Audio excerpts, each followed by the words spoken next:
así no se dilata, y bueno, a medida vayan incorporándose. Buenas tardes y muchas gracias por estar presentes en este espacio. Mi nombre es Miriam Santellán. Yo coordino el programa de género de la Secretaría de Extensión de la Facultad de Ciencias de la Salud y Trabajo Social. Están presentes también Ludmila y Janina, que forman parte de la Secretaría también, secretaria y subse, respectivamente. Este ciclo, que tuvo su comienzo el día martes de esta semana, llamado El Territorio como Espacio Político, experiencias de organización feminista en los barrios, se organiza en el marco del Ni Una Menos, y como decía, bueno, en primera instancia el día martes, que estuvieron presentes Alba Salinas y Sol de la Torre, y dieron, digamos, un inicio a estos encuentros, y en este segundo nos proponemos como objetivo poder dar voz y visibilizar qué espacios existen en nuestra ciudad, que tienen un anclaje territorial y que están realizando actualmente acompañamientos en situaciones de violencia de género en diferentes territorios de la ciudad. Para ello convocamos a 3 compañeras de vasta trayectoria y que ya hace mucho tiempo que vienen trabajando en distintos territorios de Mar del Plata. Convocamos a María Elena Gutiérrez, que recién estaba hablando ella forma parte de la Secretaría de Género y Diversidad de la CTA Autónoma y es integrante de la red de promotoras y acompañantes a víctimas de violencia de género. Así que la idea es que hoy nos pueda hablar acerca del rol y del acompañamiento y el trabajo que se vienen dando desde este espacio. También contamos con la presencia de María Inés Benítez. Ella es psicóloga social, también es presidenta de la Sociedad de Fomento del Barrio Playa Serena, acompañante en situaciones de violencia de género, forma parte de la multisectorial de la mujer de Mar del Plata Batán y del observatorio de femicidios de la multisectorial Mar del Plata Batán, así que también va a estar dando voz desde este espacio y es referente en los comités barriales de emergencia en la zona sur, así que va a poder darnos también su perspectiva respecto de esta experiencia. Y contamos también con la presencia de Lisa Cabral. Ella es abogada, es integrante de Bocanada, que es un espacio de atención territorial para personas en situación de violencias de género, y militante popular por el movimiento de trabajadores excluidos. Lisa también va a estar hablando acerca de la experiencia de Bocanada, va a estar en conjunto con otra compañera que es psicóloga al interior de este espacio, Soledad Elizalde, así que entre las dos van a estar contándonos acerca de esta experiencia en particular que están llevando adelante.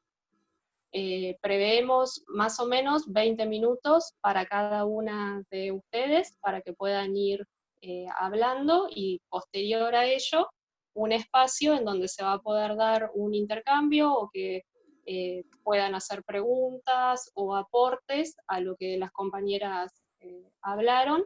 Les pedimos tener silenciados los micrófonos y que en caso de querer hacer alguna pregunta o algún aporte, soliciten la palabra por medio del chat de la plataforma. ¿Sí? Si les parece, María Elena, ¿querés arrancar? Bueno, arranco yo.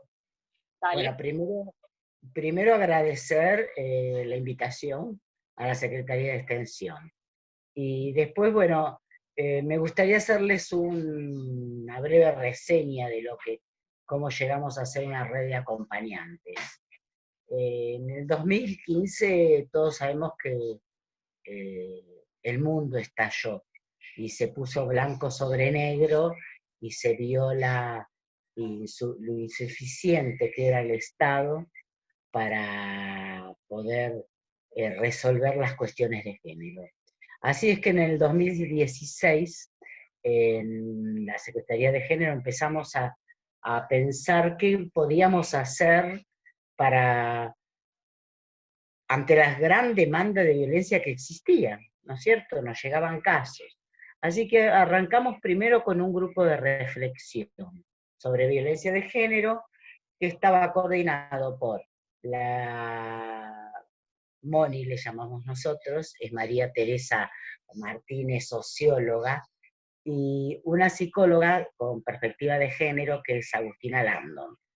Así arrancamos el 2016 y fuimos planificando hacer una capacitación. Para eso se sumó Vivian Bir, que es médica psiquiatra, como le gusta llamarse a ella. Para mí es una docente y es una psiquiatra, psicoanalista que trabajó muchos años en la universidad. Nosotras empezamos ahí a ser, siendo coordinadora responsable del proyecto, por supuesto, Vivian, y yo coordinadora de general al ser secretaria, empezamos a elaborar este proyecto y comenzamos a sumar gente que hoy está, como por ejemplo sumamos le pedimos a Alba si quería venir a desasnarnos de lo que es toda la cuestión legal, vino Patricia Gordon para ver todo el aspecto de violencia sexual. Después estaba Agustina Landon, no estaba. Todas siguen estando. Este año tenemos suspendido el curso, lo único por una cuestión de pandemia.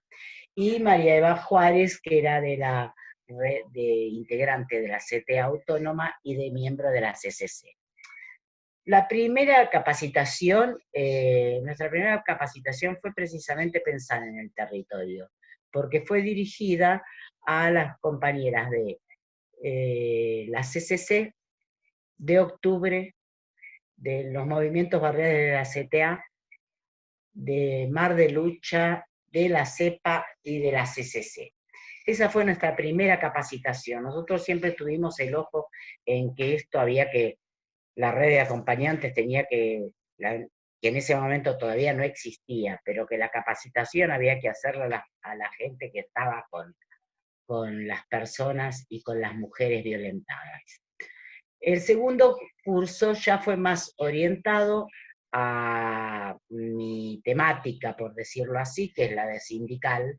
Entonces hicimos un segundo curso específico para los sindicatos y las agrupaciones de la CTA, la JB, AT, APM, bueno, los que integran la CTA. Con esta, a ver, con la experiencia adquirida en este tercer curso, se hizo una clase especial sobre red de acompañantes.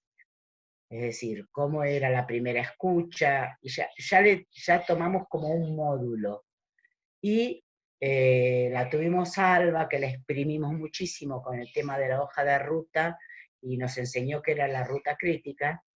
Y bueno, y a partir de este curso se logró instalar la idea de trabajar conjuntamente,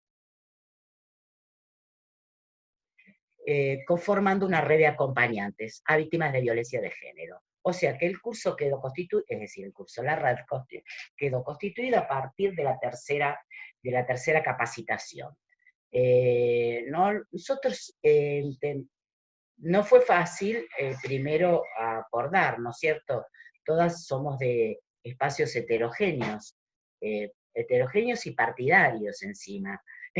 Es decir, partidarios de distintos partidos, pero a todas nos atravesaba lo mismo, querer hacer una red de acompañantes. Así la pusimos en práctica, lo único que hicimos y que sí mantenemos es como una línea política. Nuestra línea política no es de asistencialismo ni de reemplazar al Estado.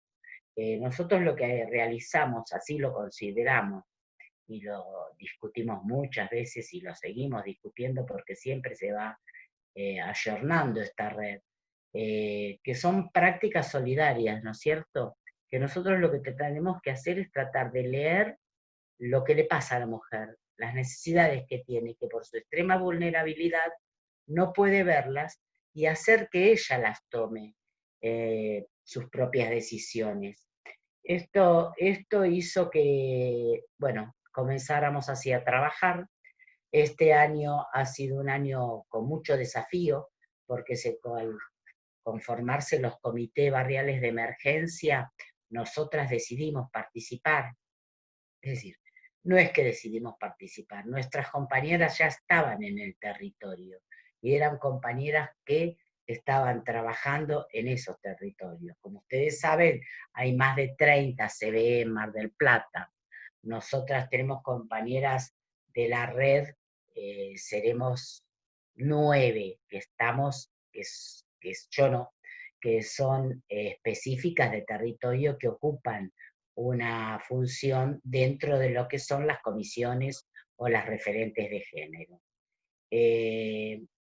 Yo les quería poner este contexto porque me parece que es importantísimo, porque haber logrado que uno de los ejes no solamente sea el alimentario dentro de estos comités y lograr, se está armando, se está trabajando, no es que está todo hecho, ni mucho menos, es una tarea diaria que se va realizando, pero se va creciendo, se va sistematizando y se va capacitando, porque nosotros apostamos mucho a la capacitación de la promotora, ¿sí? A la capacitación del acompañante. Y bueno, por supuesto que han aumentado en esta situación de pandemia, que es, bueno, inexplicable, porque creo que ninguna de nosotras habíamos vivido esto, de este aislamiento social obligatorio y preventivo, pero que no es un aislamiento, yo diría que es un aislamiento físico, pero no social, porque nosotras seguimos teniendo nuestra escucha, seguimos acompañando a las mujeres, y son las mujeres las que están eh, más afectadas en esta cuarentena, porque ellas están en la primera línea de trabajo. En los comités barriales, que son más de 30 y hay 700 bocas de expendio, el 70% aproximadamente de las que dan vuelta la cuchara en la olla son mujeres. Las que entregan las viandas son mujeres. Las que ponen la oreja para la violencia son mujeres. Así que bueno, esta pandemia nos ha afectado a las mujeres, yo digo, ha puesto a ver, ha agudizado lo que ya existía, las desigualdades. Nosotras hablamos de que cómo modificar esto, ¿no es cierto? Me preguntaban por ahí, creo que Miriam pretendía que yo fuera futuróloga y dijera cómo, qué expectativas tenía de las políticas futuras. Si nosotros no entendemos que esto es producto del patriarcado y de una opresión de clase, porque quien más la sufren son las mujeres también, nosotros no podemos luchar contra una violencia de género sin tener en claro esto. Es decir, el patriarcado no se derrumba de hoy para mañana, no se desarma, no se destructura, no sé. Entonces, me parece que esto lleva tiempo. Y yo quería decir algo, las mujeres en los barrios, eh, a veces, por su situación de doble opresión, tienen como hasta naturalizado la parte de la violencia. A veces cuesta mucho que tomen decisiones y se atrevan a ser ellas las protagonistas de su propia vida. Eh, yo coincido que hay una feminización de la pobreza. Yo coincido con esos términos. Coincido que los desafíos de la política pública, ¿cuáles van a ser? Y por supuesto que necesitamos mayor presupuesto, necesitamos que estos ministerios que ahora tenemos, es maravilloso tener Ministerio de la Mujer, de haber venido a no tener nada, tener de golpe ministerios y líneas que funcionan todo el día y compañeras militantes que saben lo que es la violencia de género estén llevando a cabo estas políticas. Pero necesitamos partidas, necesitamos dinero, necesitamos que la creación del programa de las 100.000 promotoras territoriales, no solo el reconocimiento ya dado por el Ministerio de la Mujer y Diversidad de Nación, sino necesitamos que sea remunerativo, porque las tareas de cuidado las llevamos a cabo las mujeres, y las tareas de cuidado son precisamente esas las que no se pagan. Para nosotros las tareas de cuidado deben ser remuneradas, y nosotros apostamos a que las mujeres tengan, aquellas que, ojalá lo logremos, ¿no? Aquellas mujeres que tengan, estén pasando una situación de violencia, no solo tenga una beca de vulnerabilidad del 45%, sino que puedan tener como es el IFE, que no sea incompatible con otros subsidios, porque la independencia económica es fundamental para las mujeres. Y esto lo vemos en los barrios, chicas. En los barrios esto se ve mucho. En los barrios, si nosotros no logramos que la mujer tenga independencia económica, no se puede ir. ¿A dónde se va a ir? ¿A la vuelta? ¿Cómo hace la restricción? Yo creo que la organización de los comités barriales de emergencia ha sido un acierto, porque se ha generado desde abajo, se ha hecho una cohesión y hay una estructuración y una demanda hacia el Estado que me parece que es muy buena. No se pretende reemplazar el Estado ni mucho menos, al contrario, sino lo que se pretende es que el Estado sea eficiente. Y yo creo que el Estado, en este momento, este gobierno, al llamar a los dirigentes sociales, al llamar a los referentes de los distintos espacios, lo que está haciendo precisamente es esto. Bueno, no sé cómo estoy con el tiempo, porque hablé Ya, mucho. ya estamos. No sé si ¿Sí? te queda algo más para redondear. No, en todo caso, después si quieren alguna pregunta que desarrolle, pero bueno, traté de ser lo más concisa posible. Listo, muchas gracias. Lisa, ¿quieren continuar ustedes?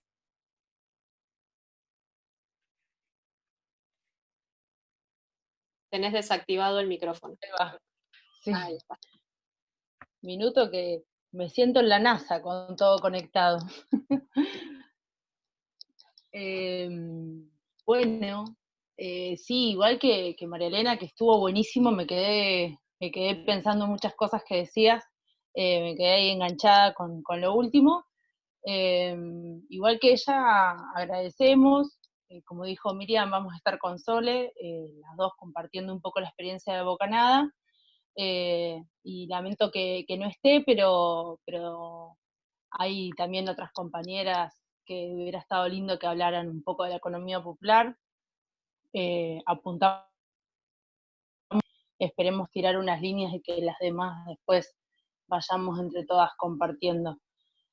Bueno, así que eso, un poco lo que, por lo menos lo que yo punteé, es un recopilado, un compilado de Julia Rielo, que está ahí, de Gisela Martínez, de las compañeras como Cintia Romero del MTE, de Vanessa, mi compañera también abogada y socia de estudio, así que de todas ellas, acá armamos algún punteo. Bueno, de Bocanada, en mi parte como compañera con este saber, que es el derecho, que nos formamos, ¿no?, en una universidad en Mar del Plata, en una universidad tan particular como todas las facultades donde se imparte, ¿no?, la abogacía y el derecho. Una cosa que uno va, si quiere, y puede que no, si quiere puede ir viendo, es que aquella formalidad, aquella igualdad de la que nos hablan, la objetividad de la que nos hablan en las facultades de Derecho, la igualdad formal de los estados liberales, bueno, es una falacia, es eso, una formalidad, es una ficción también, como se dice en el derecho. Entonces, esa igualdad que se supone que nos toca a todos y a todas, en tantos ciudadanos, se representa materialmente en la exclusión de algunos grupos. por eso muchas veces se habla de la transversalidad de la desigualdad y que la mujer atraviesa más de una violencia. En el caso de la justicia, lo que vemos es que la mujer es uno de los sectores, uno de los grupos excluido del acceso a ella. Entonces la justicia es una de las primeras cosas que se nos planteó y vimos como una realidad, y de ahí la idea de abrir nuestro estudio y articular con espacios que pudieran derivarnos, además de los espacios de organización a los que estábamos vinculadas como militantes sociales. Entonces, bueno, el formato más o menos que le dimos fue ese, es una atención que consiste primero en recibir a esa mujer y buscar dar una orientación, además del asesoramiento, una orientación hacia alguna institución u organismo que pudiera, que tenga que ver con la problemática que ella está atravesando, que muchas veces, digamos, son varias, y priorizando además que pueda ser un organismo del Estado o una institución que económicamente también le permite el acceso. Y ahí es donde encontramos el segundo, digamos, obstáculo de esa mujer, que primero por mujer y por ser muchas veces doblemente vulnerada, porque además forma parte o de un grupo excluido de sus derechos económicos, es decir, pobre, puede ser que además sea parte del colectivo LGTB, y o mujer, entonces todo eso combinado la excluye primero del acceso a la justicia. Pero también la justicia, que tiene otra falacia, no es gratuita. La justicia, además, es cara. Acceder a ella no es gratis. Entonces, ahí donde, bueno, partimos de tratar de orientar hacia un organismo del Estado donde haya una asistencia gratuita. Y o otras articulaciones, ¿no? Con otros dispositivos, sobre todo de atención psicológico, digo, por mencionar algunos, sí, el Zonal de la Niñez, la Dirección de Políticas de Género, algunos que son accesibles porque tienen algún abono mínimo para poder acceder a asistencia psicológica, como el CAFER, como ANA, bueno, espacios de articulación muy buenos. Y después me parece que hay, bueno, el procedimiento de acompañamiento en la parte judicial sigue con que seguimos a esa compañera, a esa mujer, seguimos, si pudo encontrar resultados, si pudo encontrar atención en esos espacios, organizaciones u organismos del Estado, y cuando no, nosotras, con un esfuerzo económico acompañado de las organizaciones y demás, y en este caso de Bocanada, hacemos el patrocinio nosotras mismas. Bueno, iniciamos un proceso, muchas veces por alimentos, por violencia, por reintegro al hogar, por regímenes de comunicación. Entonces, bueno, ahí, digamos, hacemos el patrocinio nosotros. En este sentido, me parece que nosotras como abogadas, acompañantes, las organizaciones, las colectivas, incluso funcionarias y funcionarios, creo que vamos aprendiendo sobre la marcha, en muchos sentidos. Y por lo menos nosotras atravesamos también un momento en el que quizá nos direccionábamos irreflectamente o rápidamente a la denuncia. Y en ese sentido, bueno, ahora por lo menos, digamos, trabajamos mucho más sobre eso,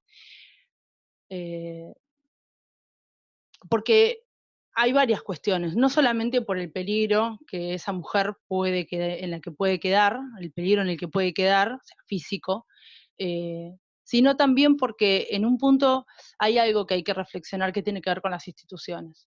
Judicializar un conflicto muchas veces es en sí ponerlo en manos de un tercero o de una tercera. Y esas terceras son las instituciones, de las que no podemos no observar que son las instituciones destacadas en patriarcado, machismo y misoginia, como la policía, o sea, las fuerzas de seguridad y el Poder Judicial. En ese sentido es donde es fundamental el trabajo multidisciplinario y este tipo de dispositivos. Por otro lado, hay otra variable que está mayormente presente, que es la presencia de las niñas. Digamos, la niñez también se vuelve, digamos, otra cuestión que la mujer va a tener que resolver, y que digo, y que también es un gran problema, digamos, para estos dispositivos.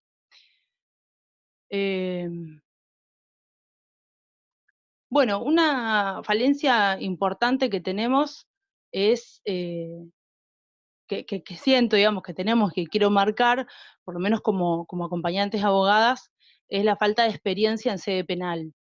Ahí te digo, importante.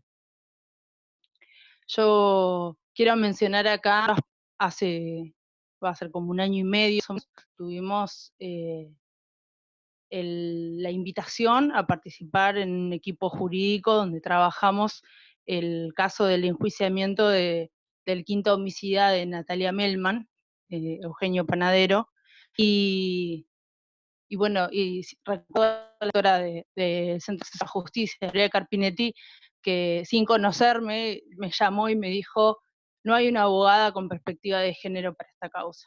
Y lo de Nati fue un femicidio. Y lo de Nati había pasado fuera del contexto en el que hoy llamamos femicidios.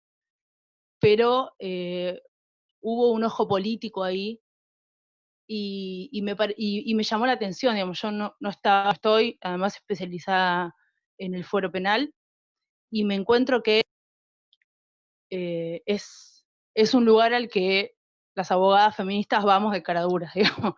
No, conozco muy pocas mujeres especialistas en este tema, y es un fuero particularmente machista, tanto para las que ejercen, o sea, para las justiciables, para los justiciables, y también para las abogadas que ejercen. Voy leyendo, no sé, los comentarios ahí, están muy buenos.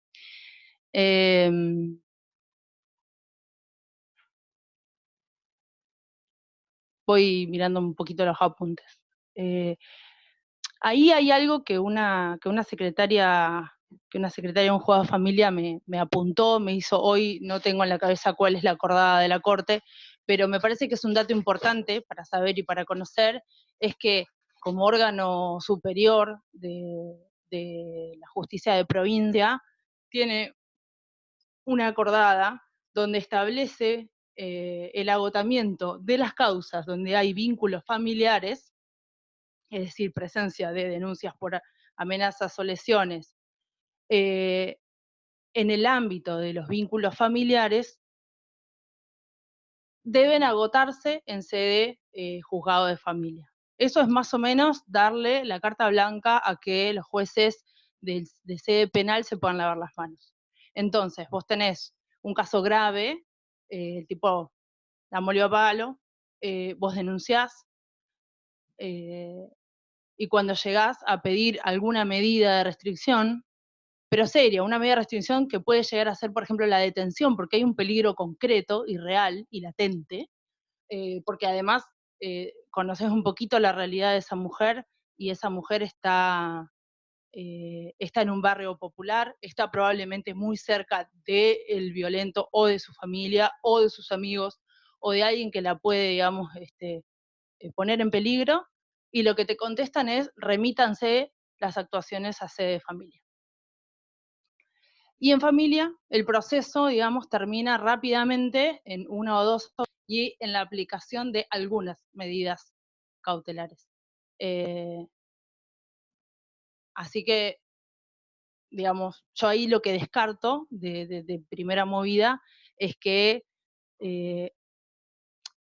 quienes están en la cabeza digamos, hay una estratificación dentro de la justicia donde los penalistas tienen un poder de lobby importante.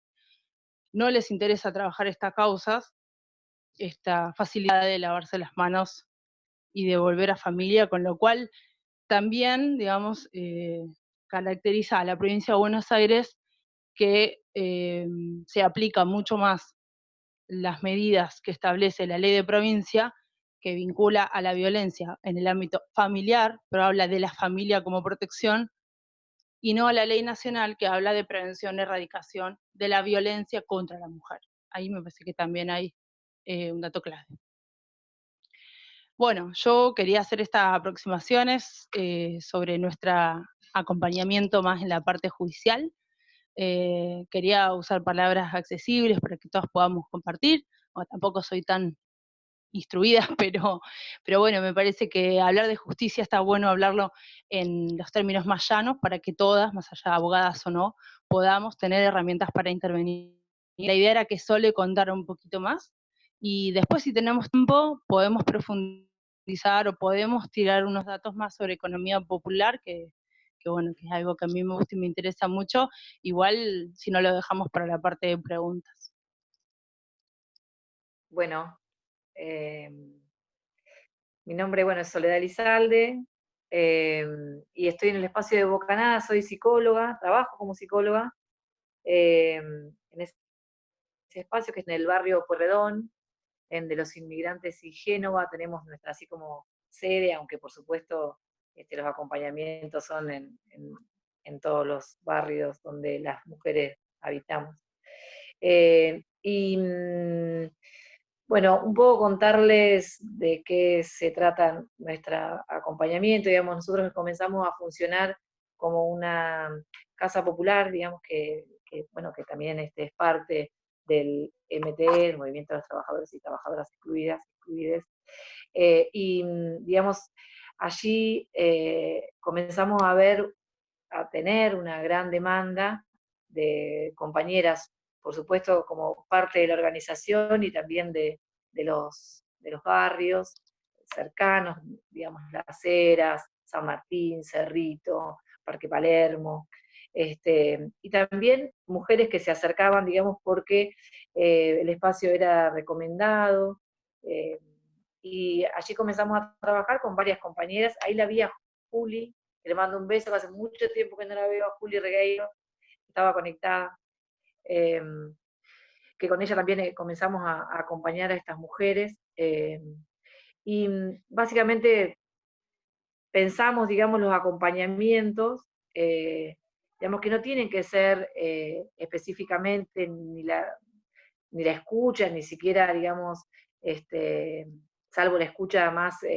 específica, tiene por qué ser de parte de una profesional o de un profesional, sino que cualquiera de las compañeras de los barrios pueden acompañar desde la empatía a cualquier otra mujer, y esa es la idea, ¿no? Hoy charlábamos con Lisa un ratito antes de la importancia de crear redes, de formar redes de contención que permitan a las mujeres y a las disidencias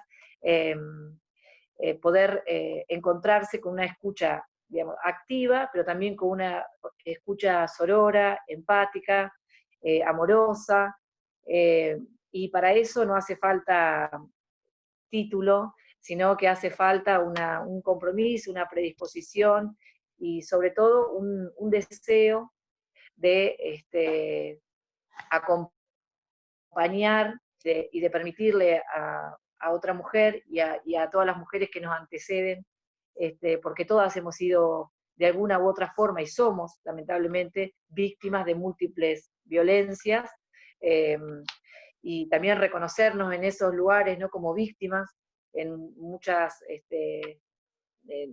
momentos, en muchos lugares, también nos permite desarrollar esa empatía.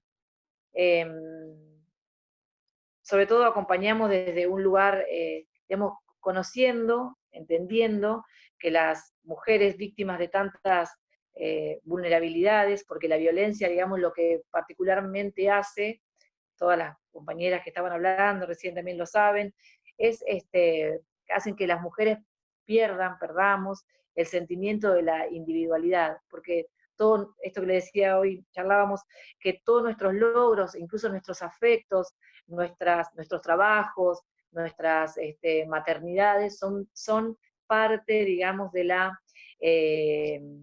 humillación a la que son sometidas las mujeres. Entonces, todo comienza a ser, es muy difícil individualizarse. Entonces, todas las tareas que realizamos y que hacemos comienzan a ser tareas ninguneadas, tareas mal remuneradas, tareas a las que terminamos tal vez odiando, ¿no? Entonces, además sabemos esto, ¿no? Y cuando una mujer logra salirse del estado de las agresiones, cuando recupera, digamos, algo de esa autonomía, está aniquilada, o sea, está devastada.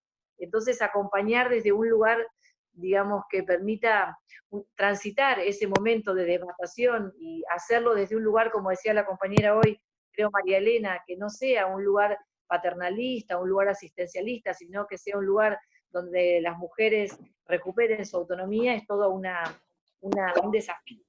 Y que más allá de tener que ver con recuperar digamos, las redes que uno puede ir armando en ese camino, en ese tránsito, tiene que ver también, al menos nosotros trabajamos muy particularmente en eso, en la revinculación y la reafirmación de los lazos afectivos que esas mujeres han perdido y que es necesario rescatar para poder sostener lo que viene, ¿no? Que es lo más difícil.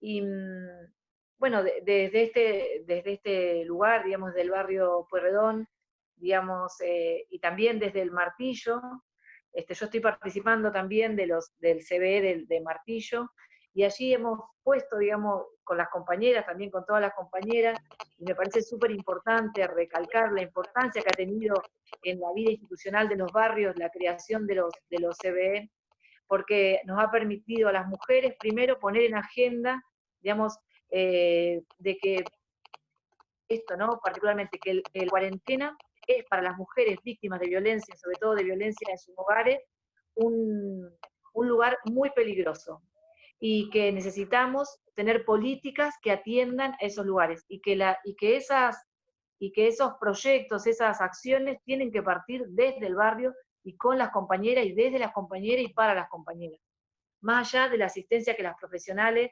podemos o no generar. Pero creo que tiene que ver con esta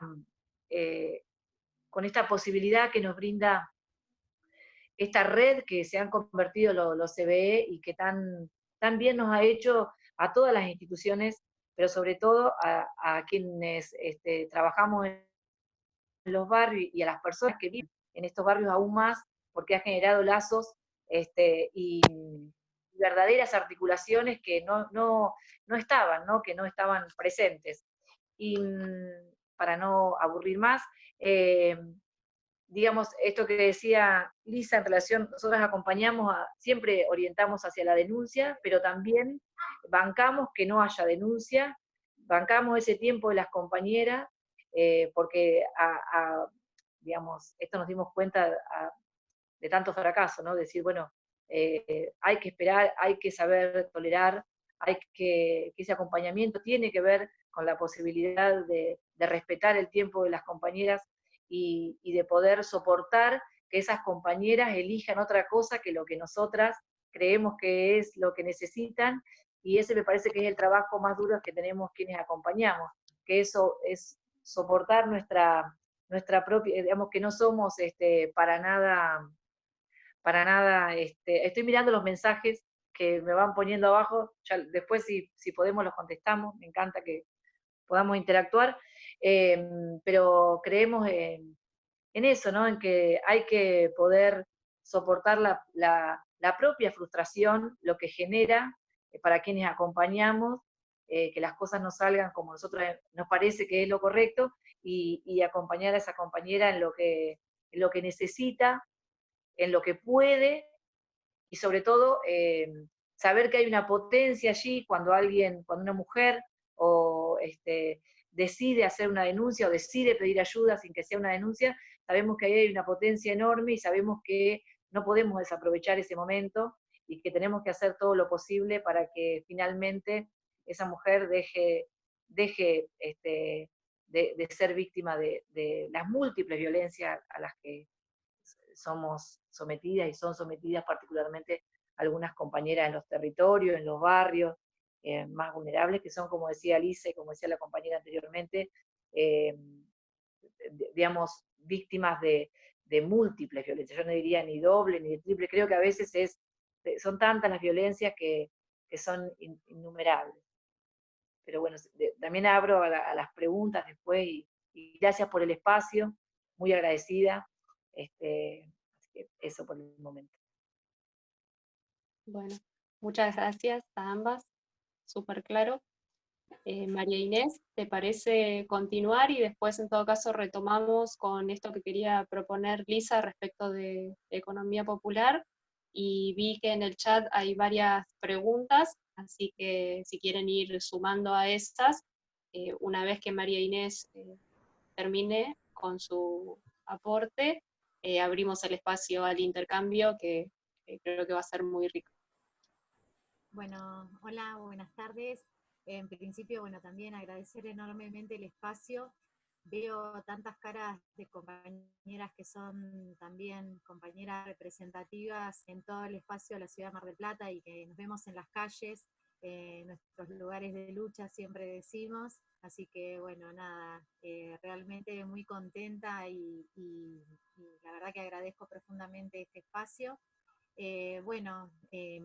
La verdad que yo empiezo a ser parte de este acompañamiento a mujeres en situación de violencia en el año 2011 aproximadamente. Empiezo a conformar parte de la red de la zona sur de Mar del Plata, una red que está conformada con profesionales de la salud, de educación, las diferentes iglesias, credos de toda la zona, clubes, centros de jubilados.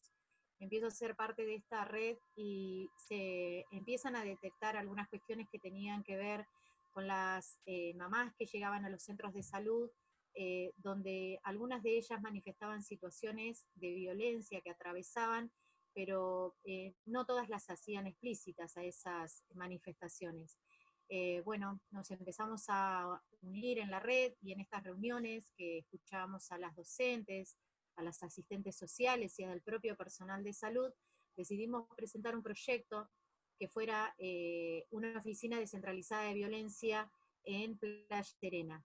¿Y por qué Playa Serena? Porque contaba con un centro de salud, contaba con una sociedad de fomento a la cual en ese momento presidía yo, y la verdad que presidir una institución significaba digamos, condimento que le podíamos dar de tener el poder, de alguna manera, de decidir los espacios de la institución dentro del marco del estatuto de la sociedad de fomento. Así que empezamos en un trabajo con algunas encuestas anónimas en el centro de salud, y por supuesto esto derivó a que era mucho más de lo que pensábamos en esas reuniones nosotras, ¿no?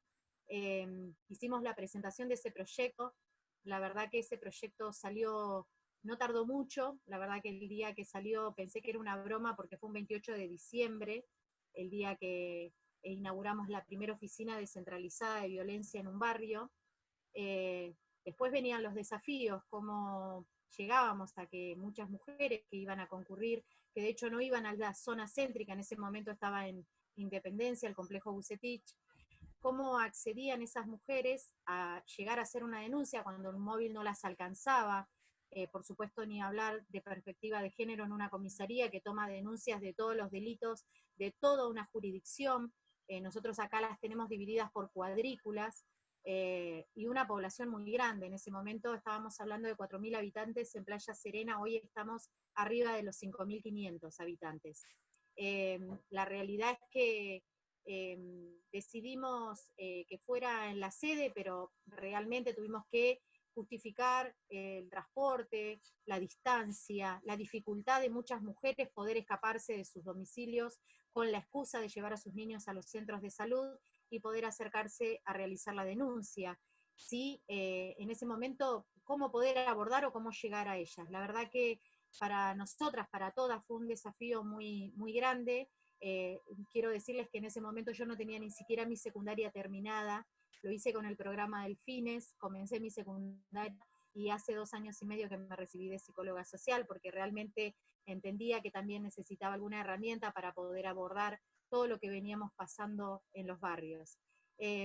Luego de que se logró esta oficina de violencia, la realidad es que no venía nadie a realizar las denuncias. Entonces, teníamos que buscar la forma de que estas mujeres entendieran que ese también era un canal, ¿no? Pero claro, teníamos que primero poder entender nosotras que la denuncia no era lo fundamental en ese momento, sino que ellas pudieran de alguna manera relatar y poder tener la confianza con nosotras para poder llegar a esa denuncia, que podía ser una herramienta que siempre uno pensaba, ¿no? ¿Qué se le va a poder brindar? Una desconociendo también las herramientas legales que podrían llegar a tener. Bueno, logramos la oficina. Al mes de tener la oficina tuvimos la primera denuncia, una mamá del centro de salud. Me recuerdo perfectamente que el asistente social dijo: María Inés, acá tenemos una mamá que tiene ganas de hablar, y me acuerdo que fue claramente la escucha, manejar mi ansiedad en ese momento, de escuchar el relato terrible de esa mamá, pero poder crear un vínculo realmente para que pudiera tener la confianza para poder hacerlo. Bueno, esto estoy hablando que inauguramos la oficina en el 2012, hoy Playa Serena tiene alrededor de entre 50 y 55 denuncias mensuales.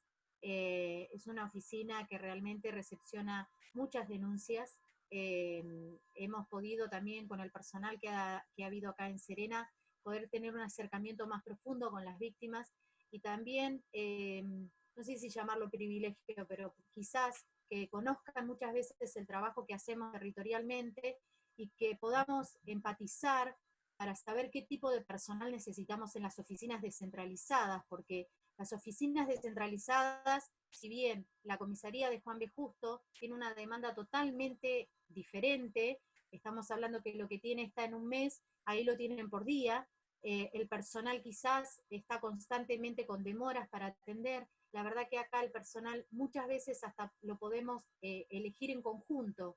Si vemos que esa oficial que viene no tiene la empatía para recibirla, somos partícipes de solicitar que traten de traer personal en esta oportunidad, o personal que esté de acorde a la población que tenemos. En el 2014, en relación a la oficina de Serena, que vimos que funcionaba, pudimos tener, yo soy parte del Foro de Seguridad General Pueyrredón, creo que debo ser una de las pocas, no hay en realidad en el Foro de Seguridad General Pueyrredón, es una ley provincial, la 12.554, que el ministerio tiene a personas, ciudadanos comunes, que hacen control sobre la policía. Qué difícil iba a ser para mí, mujer, que sabemos el rol que cumplimos muchas veces en ese marco de la fuerza policial. Empiezo a tener comunicación y contactos con compañeras de otros lugares, y es cuando llegamos al pedido de la creación de la oficina de Batán. Bueno, que todavía está pintada y todo, y todavía no se ha podido inaugurar, pero bueno, esos fueron desafíos que fuimos teniendo también. La verdad que como presidenta de la institución, también tenía que buscar alternativas para el barrio y territorio en cuanto a las mujeres, porque íbamos notando características acá, fundamentalmente, en que muchas de las mujeres se dedican al cuidado de sus niños, niñes, y los varones son los que salen a trabajar, e incluso muchos de ellos son los que salen a hacer las compras. Entonces, teníamos que buscar la posibilidad de que muchas mujeres se acercaran con actividades a la sociedad de fomento. Pudimos lograr en otras gestiones, la gestión anterior de Arroyo, la verdad que nuestra sociedad de fomento ha quedado totalmente devastada por el sistema político y municipal, porque todo lo que eran cursos gratuitos con salidas laborales, todo la verdad fue totalmente quitado. Nosotros somos una institución que no contamos con fondo económico.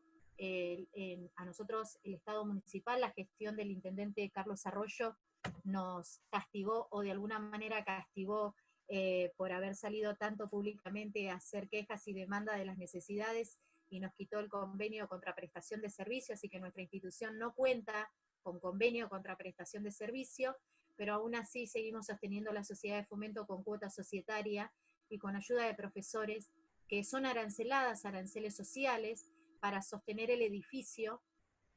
Pudimos traer algunos cursos que tuvieran salida laboral y título oficial, que eran repostería artesanal, la cual la verdad que fue una demanda muy, muy grande, de muchísimas mujeres que pudieron acceder a estos cursos, y la realidad es que crearon un vínculo maravilloso entre ellas, entre sí, y donde también eso permitió tener un acercamiento en casos muy críticos. Poder acompañar esos casos fue importantísimo.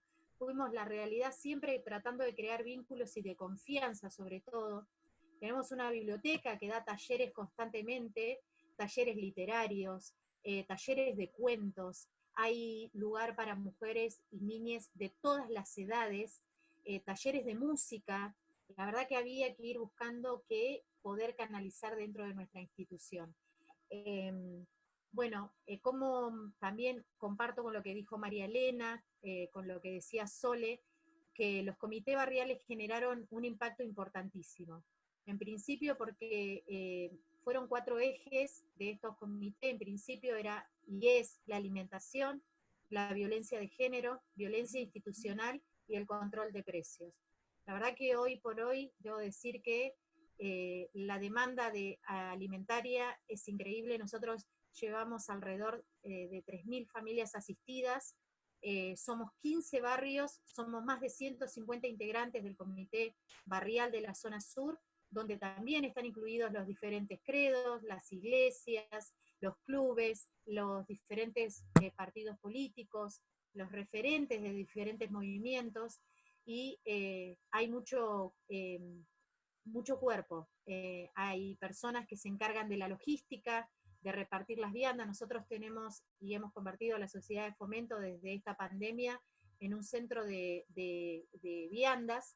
Las viandas son calientes, se dan 3 veces por semana, les facilitamos a 200 personas las viandas, y los días jueves, como hoy, hay una merienda reforzada para 200 personas y niñas. La verdad que poder crear el comité, digamos, generó una mirada totalmente diferente, porque no solamente estamos focalizadas en lo que es Serena, o mi barrio contigo, que es San Patricio, San Jacinto. Hoy esto de estar todos nucleados en un solo lugar nos permite acercarnos a otras mujeres que están alejadas, nos permitió también tener contacto mucho más fluido con otras compañeras que tienen los comedores, que son las que recepcionan mayoritariamente las problemáticas de violencia.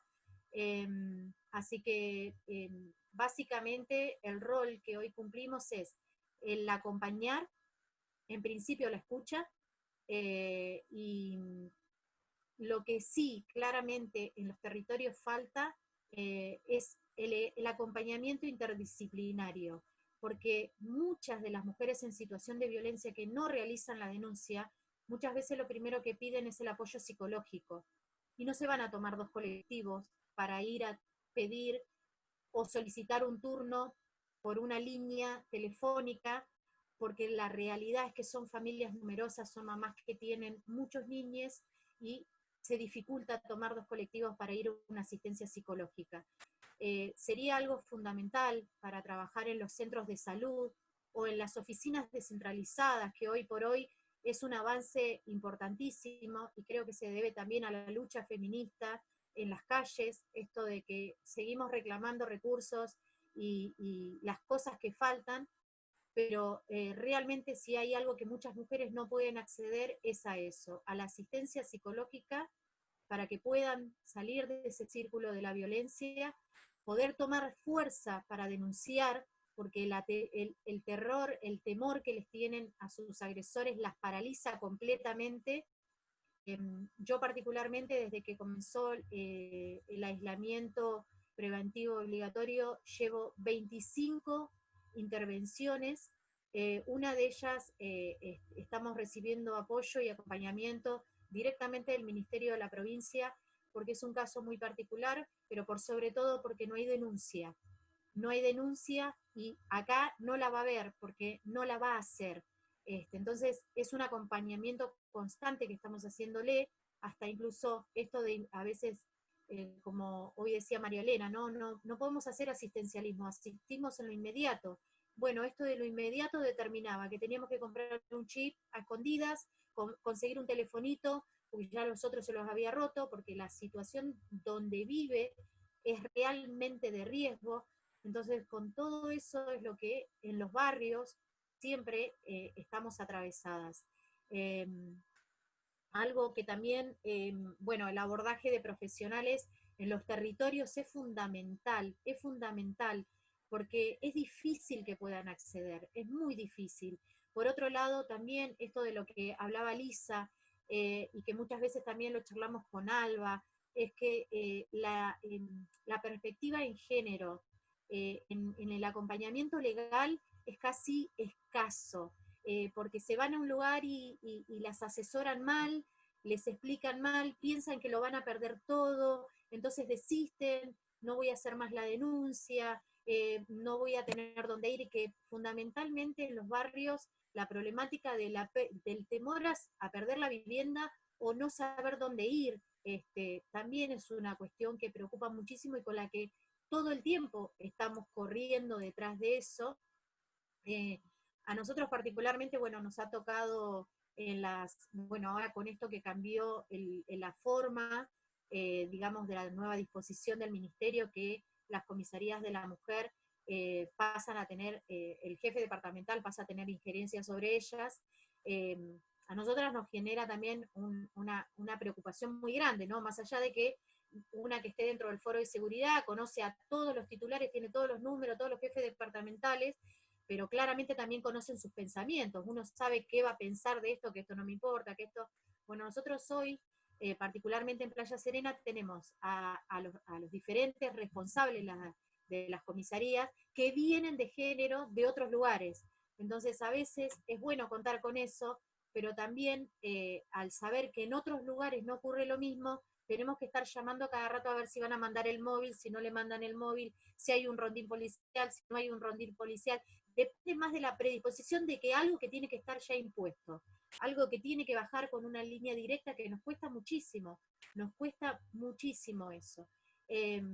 Así que, bueno, cuando les hablan que, por ejemplo, les van a dar la medida cautelar, un rondín o una custodia permanente. No existe, porque tendríamos que tener las comisarías 350 móviles para cada barrio, para estar y hacer custodia a esas mujeres en situación de violencia que por ahí no pudieron acceder a un botón, mujeres que no tienen celulares de alta tecnología para tener una app, quizás se da en otro contexto, en otros espacios, en otros lugares, cosa que en los barrios no pasa, es muy difícil. Entonces, por ahí a nosotras lo que nos pasa en los territorios es que nos gustaría, y quizás es un deseo, es que se traslade todo eso que está en el afuera, en la zona céntrica, a la periferia, que alguien pueda estar asesorándolas en relación con perspectiva de género, que haya psicólogas no que le vengan a decir, pero vos qué habrás hecho, vos que no, profesionales de la salud que tengan la mirada en género, que no culpabilicen a la mujer, eso es fundamental. Y sobre todo, creo que muchas de nosotras tenemos algo que es fundamental, que es el compromiso territorial. El compromiso territorial nos da algo que creo que nadie lo puede decir de otra manera, porque vivimos el día a día, nos adaptamos a la realidad de lo que va pasando, pateamos el barrio, pateamos el barro, y creo que eso también nos da el conocimiento y nos da la experiencia de poder salir después a pedir. Creo que eso es fundamental para poder revertir algunas otras cuestiones que ya se lograron. Yo creo que muchos logros que por ahí a veces me pongo a analizarlos y pensarlos, y digo, esto lo logramos en la lucha, en las calles, quizás falta muchísimo más, pero sería fundamental poder tener equipos interdisciplinarios en los barrios, con asistencia psicológica, profesional, legal, que las pueda asesorar al respecto, y también todo lo que tenga que ver con salidas laborales para mujeres, porque son muchas de ellas el único sostén para sus hijos, porque tomar la determinación de irse de sus domicilios o pedir la exclusión definitiva de ese agresor, y después seguir haciéndole el acompañamiento, que no se sientan solas, que la decisión que tomaron no es una decisión equívoca, porque también empieza a a invadirlas la culpa, capaz que si no hubiese hecho esto, hoy no estaría pasando esta situación económica, pero no es solamente también asistirlas en eso, muchas veces nos toca asistirlas en lo habitacional. Hay mujeres, por ejemplo, que han decidido irse a vivir solas en una casita muy precaria, entonces por ahí a veces nosotras tenemos que tratar de orientarlas hacia dónde poder pedir, o que sepan qué derechos tienen o qué recursos tienen del Estado. La verdad que fundamentalmente eso, a mí me da muchísimo placer poder compartir con ustedes, porque más que nada estoy compartiendo una experiencia de las cuales vivo cotidianamente, donde me he dado cuenta muchas veces que más allá que tengo una vida y que no debo hacer un asistencialismo, porque también tengo que mantener una distancia óptima en algunas cuestiones, en donde tengo que marcar un horario, decir, bueno, tengo una vida, tengo una familia, pero realmente muchas veces cuando a la 1, a las 2, 3 de la mañana nos suenan los teléfonos, es inevitable. Nos calzamos la ropa, nos ponemos la zapatilla y salimos a asistir. La realidad es esa, y quizás a una mujer que ya la asistimos 3 o 4 veces en una situación de riesgo. Y eso es lo que nos da el estar en los barrios, el saber qué necesidades viven las mujeres, qué miedos tienen, qué preocupaciones, qué dificultades de acceder a muchas cosas. Así que bueno, les agradezco muchísimo compartir con ustedes, y algo que para terminar que les quería decir, cuando me tocó el caso de Lucía Pérez en Playa Serena, yo tengo un carácter un poco temperamental, más con los varones que con las mujeres.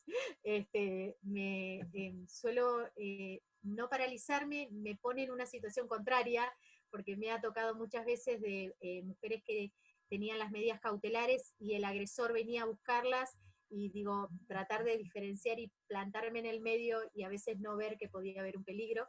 Y tuve un antes y un después, quiero decir, de todo esto que conté antes, con lo que me tocó vivir con el caso de Lucía Pérez.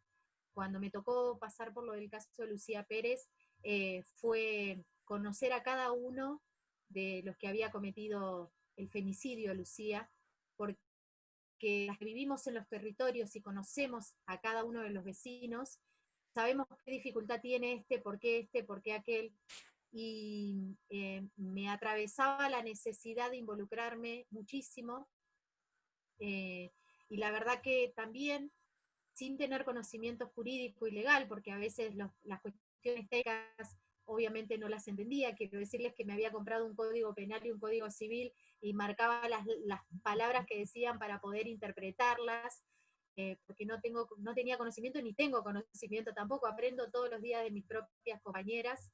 Me llevó a involucrarme desde una manera un poco más profunda también, ¿no? Porque buscar a los testigos, acompañar a Marta, y que Marta me haya permitido acompañarla muchísimo, que me haya podido dar la oportunidad de sembrar un precedente en mi barrio, que fue una comunidad que se levantó cuando el horror nos atravesó, y estar al frente de eso fue un desafío muy grande para mí también, porque y sabían que yo estaba al frente de una movida de lucha, y como referentes también nos marca y nos desprotege el Estado muchas veces, porque nos pone en el ojo de la tormenta. Somos las referentes las que ponemos en manifiesto muchísimas problemáticas, no solamente la violencia, sino que en muchos ámbitos de violencia hay consumo de droga, y muchas veces esas mujeres están sometidas a eso, a que las obligan a consumir drogas, y muchas veces sabemos de dónde viene, y tenemos que también enfrentar esa situación.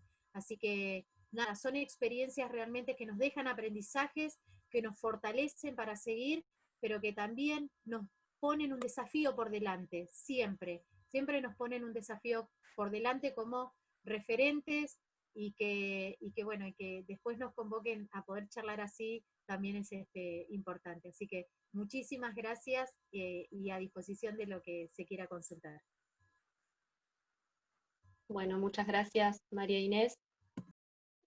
Hay varios mensajes, preguntas y comentarios en el chat. En tu caso, María Inés, está presente en este conversatorio Cristina Caratu, que es la mamá de Eliana Domínguez, y está saludando y agradeciendo por el acompañamiento que recibió de tu parte. No sé, Cristina, si querés hablar, si no lo leo desde el chat. Ella, a ver, no te estoy viendo en este momento.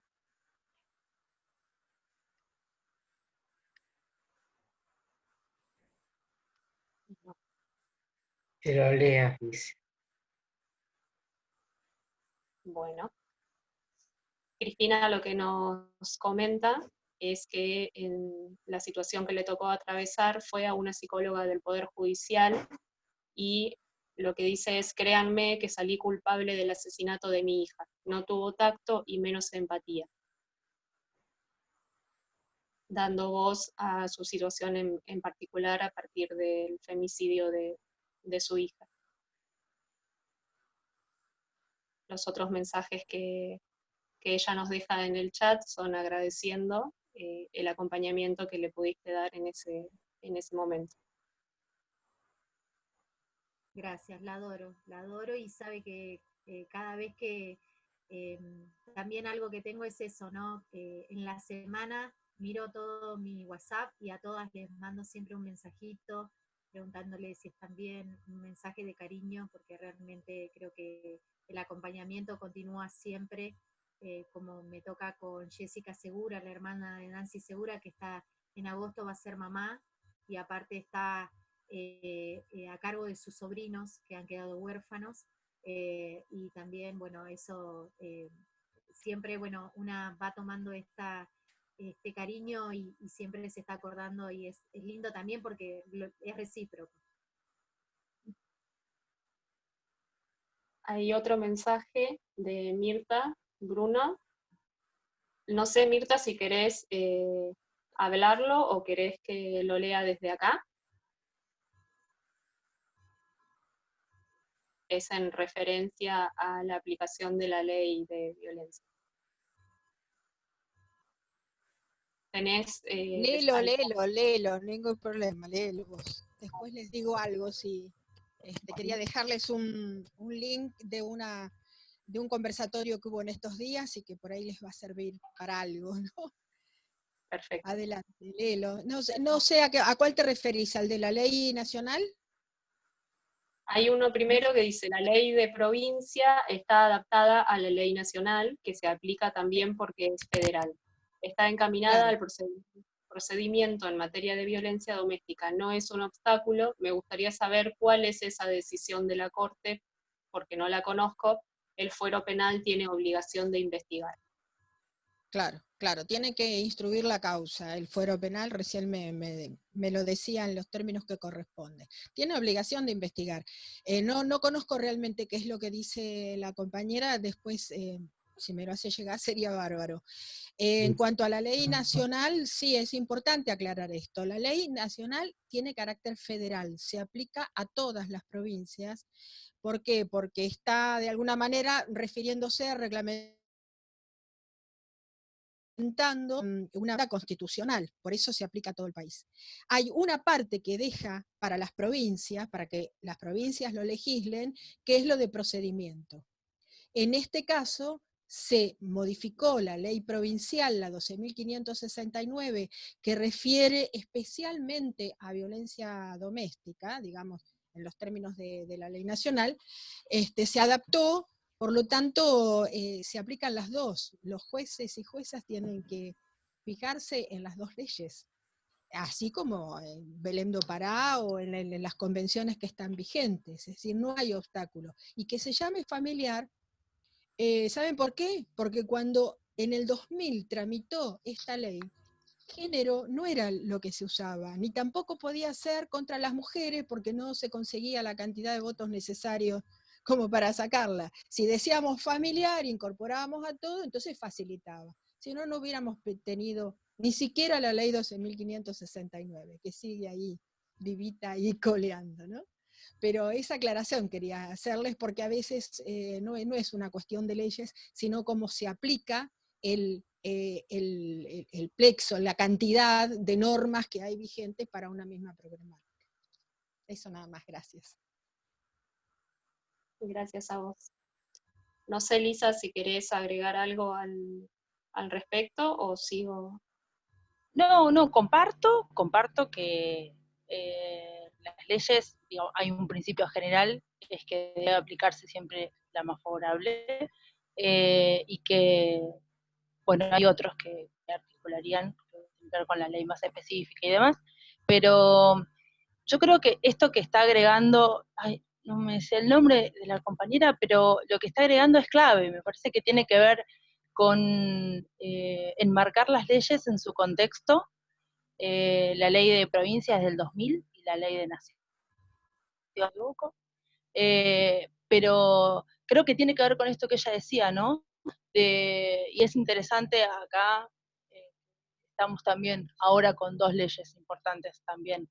Muchas veces hay que ceder para ganar algunas cosas. Evidentemente con la ley de provincia pasó esto, por lo que nos está también aportando ella con respecto a poner familiar, pero lo que deja ahí, que diga violencia familiar, esto sin tachar comparto lo que decía, la aplicación por parte de los jueces y los funcionarios es combinando las dos leyes. Lo cierto que te voy a decir es que por lo menos en mi experiencia a vos te llega la orden de restricción y se habla de la ley de provincia, se habla de la ley de violencia familiar. Y ahí lo que sí hay, digamos, esta palabrita y esta tensión que ella compartía, que evidentemente tuvo que ver con el momento de sanción, y de que se consiguen cosas a veces cediendo, y que a veces hay que incluso enmascarar algunas cosas para que salgan, o meterlo entre medio de la legislación para ver si no se dan cuenta y pasa, es que justamente lo que hay es un paradigma en ese momento, que tiene que ver con la protección de la familia.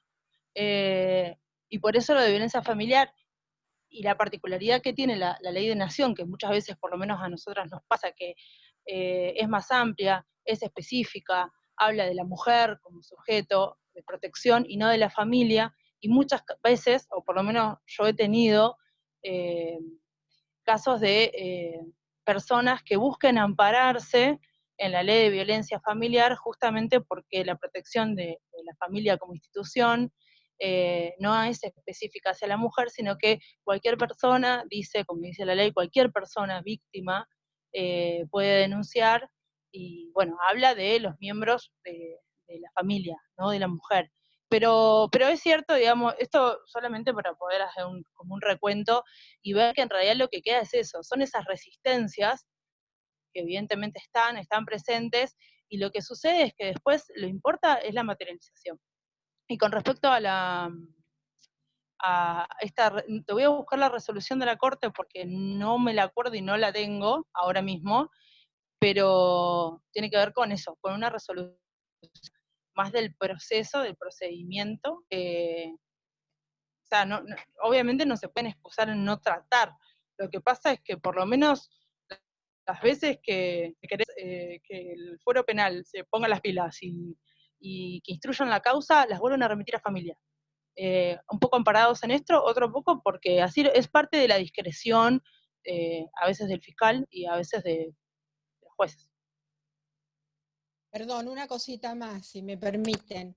Es muy importante por eso que la ley Micaela los obliga a todos los funcionarios judiciales ahora, jueces, fiscales, a todos. No hay excepciones a que tengan formación con enfoque de género. Eso es fundamental. Y además, porque es obligatorio, no es una cosa que los señores pueden hacer o no, es obligatorio. Y otra cosa a tener en cuenta es que el enfoque de género ya no tiene que ser una cosita más. Tiene que ver con un estándar de calidad, tiene que ver con la capacidad del Estado, tan ligado a la idoneidad como cualquier otra cosa. Me parece que esto tenemos que ir plantándolo, ¿no? Porque acá hay falta de idoneidad, y la falta de enfoque de género es falta de idoneidad. Muchas gracias. Hay otra pregunta que dice, ya te anoto algo. ¿Querés hacer una participación acerca de esto? Claro, no, es un pequeño aporte, ¿no? Porque por esto que señala Lisa y que dice Mirta, en realidad nosotros hemos hecho todo un recorrido desde la época en que se sancionó la ley de violencia familiar hasta ahora. Y esto que dice Mirta es así, ¿no? Hubo todo un debate en relación a si poner género o poner familia, y ganó la familia en aquel momento. Pero en realidad lo que pasa con el fuero penal no tiene que ver con que ellos se puedan amparar en una acordada para no investigar, sino que hay una mirada en relación a los conflictos, entre comillas, porque ellos los llaman conflictos familiares, donde hay violencia. En el fuero penal sigue habiendo una fiscalía que se llama de conflictos familiares. Hay una resistencia desde el fuero penal a tratar las causas de violencia, pero cuando la denuncia penal existe, si es una denuncia de lesiones leves, graves, gravísimas, amenazas, la obligación de instruir está, y la obligación de investigar la causa y resolver en definitiva está. Que hay una resistencia y que esas causas terminan mayoritariamente en archivo, eso sigue sucediendo, porque el paradigma de los funcionarios del fuero penal es bastante más rígido incluso que como trabajan los funcionarios del fuero de familia. Esto es una realidad y esto es lo que hay que empezar a desarmar en el ámbito penal. Por eso no hay también esto que señala Lisa, que es tal cual, no hay abogadas con perspectiva de género que trabajen en estos casos, hay muy pocas, y eso también colabora a la imposibilidad de muchas mujeres que quieren sostener causas penales de poder tener una abogada, un abogado que las represente como particulares damnificadas. Esto lamentablemente es una realidad. Nada más, es un aporte que quería hacer. Muchas gracias. Hay una pregunta en el chat que dice, ¿en qué caso se aplica la ley nacional? ¿O qué particularidades debe tener el caso para que esta ley se aplique más allá de la provincial?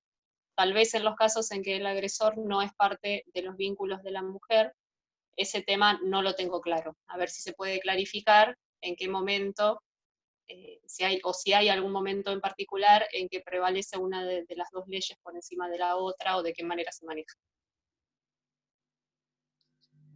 No, me parece que hay que estar a lo que decía Mirta. Se deben aplicar una es de ámbito nacional, y lo más interesante, lo más importante de conocer las dos es poder articularlas, y cuando uno no encuentra algo en una, ir a la otra. Por ejemplo, las medidas cautelares son más amplias en una que en otra. Bueno, el sujeto de protección es también más amplio. Bueno, hijo, ok, voy. No sé si alguien más quiere agregar algo, pero yo más o menos eso.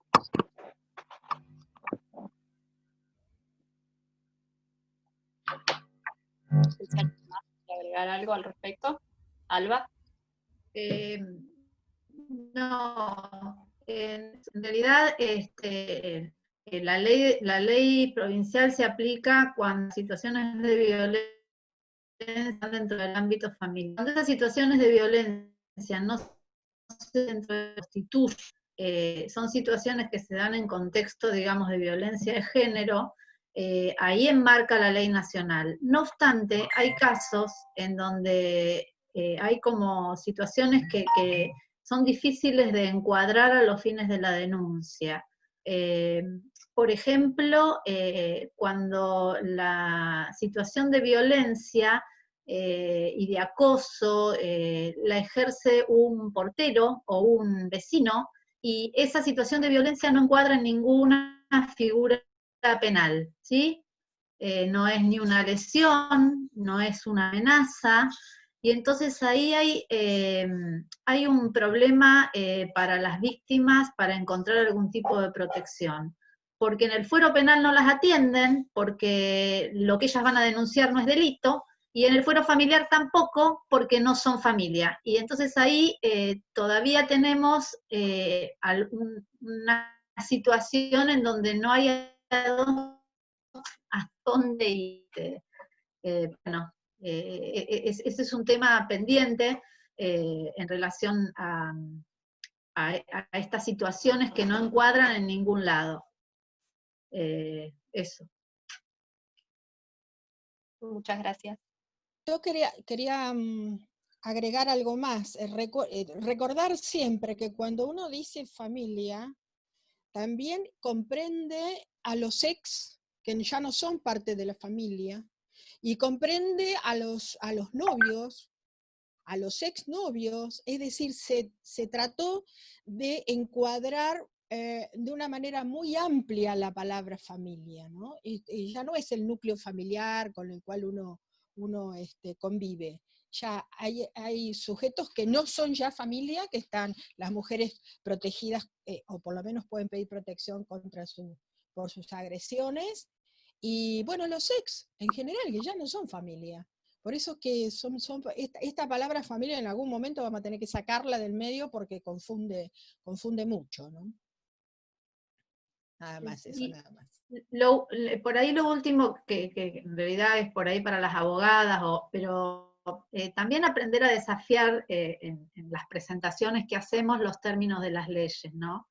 Porque a veces es a través de la práctica y de los casos que se van presentando y de interpretaciones que tenemos que darles nosotras también para que se pueda forzar estas situaciones en donde hay una situación de indefensión.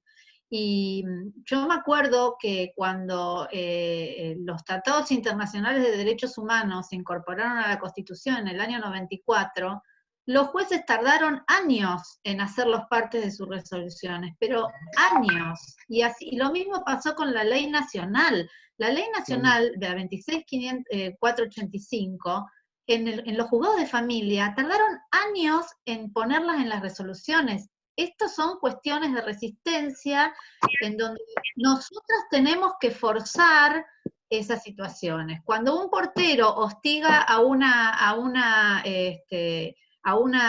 habitante del edificio y no encuadra en el delito de amenazas, porque no es una amenaza en términos de lo que dice el Código Penal, bueno, hay que encontrar la manera de que encuadre o empezar a cuestionar estas cosas, porque si no estamos empaquetadas en las leyes que en la gran mayoría no las hicimos nosotras, ¿no?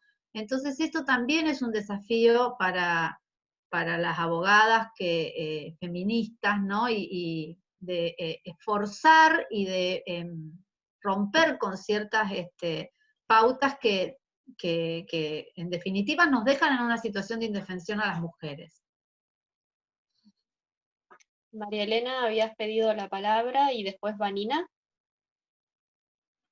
Sí, no, yo quería, me quedé sin redondear hoy lo del acompañamiento, cambio de las leyes al acompañamiento y a lo que es a la orientación y al asesoramiento. Nosotros trabajamos en red y nos parece que es imprescindible que una mujer no esté sola haciendo el acompañamiento, es decir, sí con la persona, pero que tenga un sostén esa misma acompañante. Es decir, eso de cuidar a la cuidadora, a nosotros nos parece re importante. Una, porque no todo el mundo puede hacer acompañamiento, y esto creo que coincidimos con Alba en esto. No todas podemos hacer acompañamiento, y a veces, las que hacemos acompañamiento, a veces hay situaciones personales en las que nos impide hacer el acompañamiento.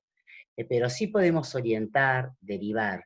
Y yo quería dejar esto claro, porque si no se piensa que, si yo tengo que acompañarla, tengo que acompañarla. Y no, a veces la persona, la mujer que no puede, pero siempre si uno trabaja en red, y con esto lo de la descentralización que ayer hablaba Alba, que hoy hablaba María Inés, la descentralización de, ojalá se sucediera y hubieran equipos interdisciplinarios. Bueno, nada. Y por ahí había una pregunta respecto a lo que, cómo se considera lo de lo de el desahogo sexual en relación a la manada. Qué tema, chicas. De violencia institucional, patriarcal y terriblemente lo de Chubut. Nada más. Si les parece, continuamos ahora con el orden de las preguntas y después abrimos a que puedan hacer la participación respecto de esa. Así no perdemos. Vanina creo que había pedido la palabra para acotar algo en relación a lo que estábamos hablando. Ahí está. Habilita el micrófono. Hola, ¿qué tal? Buenas tardes. Bueno, aprovechando que está Alba como abogada y otras compañeras, hay un tema que tampoco nunca me quedó muy bien en claro. Cuando se hace la denuncia, se ordenan medidas de resguardo y muchas de esas medidas, como es la de restricción, suelen ser violadas por los agresores. Y hay ocasiones en que, por ejemplo, se logra que la policía lo encuentre infraganti. Cuando lo encuentra infraganti, ahí se inicia un expediente en el juzgado de flagrancia. Que a veces ha ocurrido, he mirado el expediente, y se dan también medidas que no son exactamente las mismas que dio familia. Entonces, por un lado quería saber eso, ¿qué medidas prevalecen cuando un victimario ha sido detenido por haber violado esta restricción? Y si ese expediente de flagrancia, terminado un periodo, se archiva, o si pasa como antecedente a un fuero penal, por ejemplo, para que si se vuelven a ocurrir estos hechos, se tenga más basamento para que esa persona termine preso o con alguna otra medida más importante.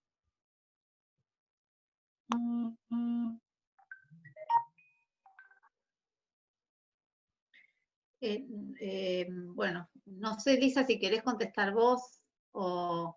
en realidad, la vulneración de cualquier medida de protección es una desobediencia judicial. Esto es un delito. El tema es que, bueno, muchas veces acá sí hay una pelea entre los fueros, porque el fuero penal suele decir que las penalidades para la desobediencia están en la ley de violencia familiar, y entonces suele remitir a los juzgados de familia. Y los juzgados de familia plantean que es un delito penal y que deben ser procesados. Es una cuestión jurídica, ¿no? En relación a lo que dice Vanina, por supuesto que todo lo que se va registrando a través de sea en el fuero de familia o en el fuero penal, es un antecedente, siempre queda como antecedente. Ahora, de que pueda llegar a estar privado de la libertad, tienen que darse una serie de circunstancias importantes. La privación de la libertad no es una medida que se puede tomar por una desobediencia judicial. Al margen de que pueda estar preso o detenido porque fue encontrado en flagrancia 2, 3 días, pero acá hay, digamos, no es tan sencillo que pueda estar privado de la libertad. Distinto es si ya existen situaciones que se reiteran y hay antecedentes. Bueno, ahí hay que ver el fuero penal cómo lo trabaja. No sé, Lisa, si vos querés hacer algún aporte. En mi experiencia, sí, te encontrás con muchos requisitos. Uno de ellos es que haya estado notificado la primera vez. Esa es una. Muchas veces, entonces, la primera aparece esto de la notificación, de la orden de restricción, entonces queda como que no, en realidad no desobedeció, o sea, no faltó a la restricción. Porque sí, todo un tema la notificación, porque vuelvo a esto de tratar con la policía y con los jueces, porque hay que hacer un seguimiento, hay que ir a la comisaría, y todo eso lo hace la mujer.